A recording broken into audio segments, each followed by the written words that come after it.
લો જય શ્રી કૃષ્ણ। આજે આપણે ભરેલા ગુંદાનું અથાણું બનાવશું। કાચા ગુંદા ખાટા પાણીમાં બોળિયા વગર કે સૂકવ્યા વગર કે 1 વર્ષ સુધી સ્ટોર કરી શકશો ફ્રીજમાં। બારોબાર નહીં રહે, બહાર તો 2-3 દિવસ રહે છે, બાકી ફ્રીજમાં સ્ટોર કરી શકાશે। 8 મહિના તો સાવ એવા ને એવા રહેશે કાચા ગુંદા। એના માટે આપણે જોશે ગુંદા ફળિયા કાઢીને તૈયાર રાખેલા, કેરીનું ખમણ કરવા માટે કેરી જોશે, આવી ઝીણી ખમણીમાં કેરી ખમણીને આ કેરીનું ખમણ તૈયાર છે। ખાટી કેરીનો મસાલો, ખાટો મસાલો, તેલ, ધાણા જીરું, ચટણી, લાલ મરચું પાવડર, મીઠું અને હિંગ સેજ ચપટી જ છે હિંગ।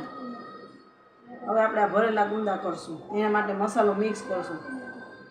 ભરી ગુંદા અને તેલ ડૂબ રાખવાના છે ફ્રીજમાં, એટલે એના માટે ગરમ કરી અને ઠંડુ પાડી અને તેલ અંદર નાખવાનું છે, એટલે તેલે ગરમ મૂકી દેશો એટલે ભરી લઈએ તો ઠંડુ પડી જાય। હવે આપણે મસાલો બનાવશું એના માટે 1 વાટકી ખાટી કેરીનો મસાલો, ખાટી કેરીનો મસાલો છે આ 1 વાટકી। એની સામે પાછું 1 વાટકી કેરીનું છીણ, ઝીણું છીણ જોશે।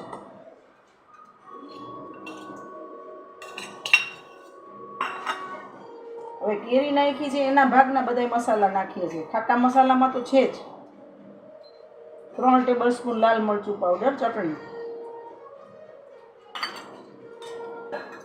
2 ટેબલસ્પૂન ધાણા જીરું છે,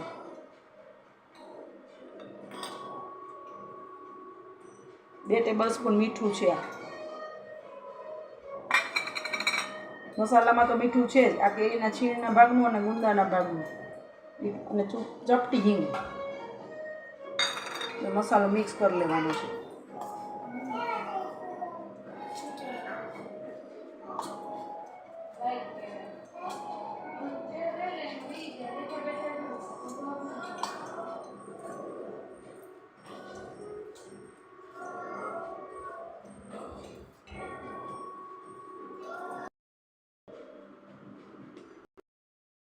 હવે આ મસાલો આપણો મિક્સ થઈ ગયો છે, જો એકદમ। આમાં અત્યારે તેલ નાખવાની કંઈ જરૂર જ નથી, જો તેલ નાખશું તો ગુંદા ભરવાની મજા ના આવે, એટલે સરખા ગુંદા ભરાય એ માટે એટલે ગુંદા ભરી લઈએ છીએ। હવે જો આ રીતે ગુંદા ભરી લેવાના છે।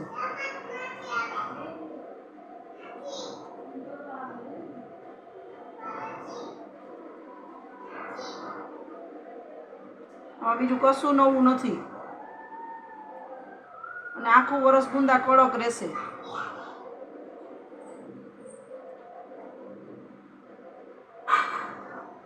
સૂકવવાની ને કાંઈ ઝંઝટ જ નહીં, પલાળવાની। જો આ રીતે આપણા ગુંદા બધાય ભરાઈ ગયા છે હવે, અને આને બોટલમાં ભરી લેશું। ગુંદા ભરાઈ ગયા છે આપણા। હવે આ જે ગરમ મૂક્યું હતું તેલ ઠંડુ કરે પડે ને પછી માથે નાખવાનું, પહેલાં ગુંદા ભરી લેશું। કાચની બોટલમાં ભરવાની કે કાંઈ જરૂર નથી, પ્લાસ્ટિકની બોટલમાં એવા ને એવા જ રહેશે। મીઠું છે તળિયામાં છાંટી દેવાનું, બોટલ એકદમ આ કોરી કરી લેવાની।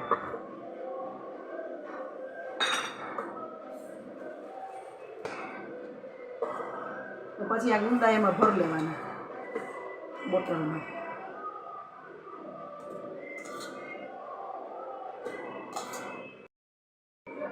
જો આ તૈયાર થઈ ગયું છે, અને આ ઠંડુ કરેલું તેલ છે એ આમ નાખી દેવાનું, બધું સેજ ડૂબ રાખી દેવાના, એટલે આખું વરસ બગડશે નહીં, આવા ને આવા જ ગુંદા રહેશે। અને જો આ ગયા વરસના મારા ગુંદા છે, જો આ એવા ને એકદમ સરસ કડક।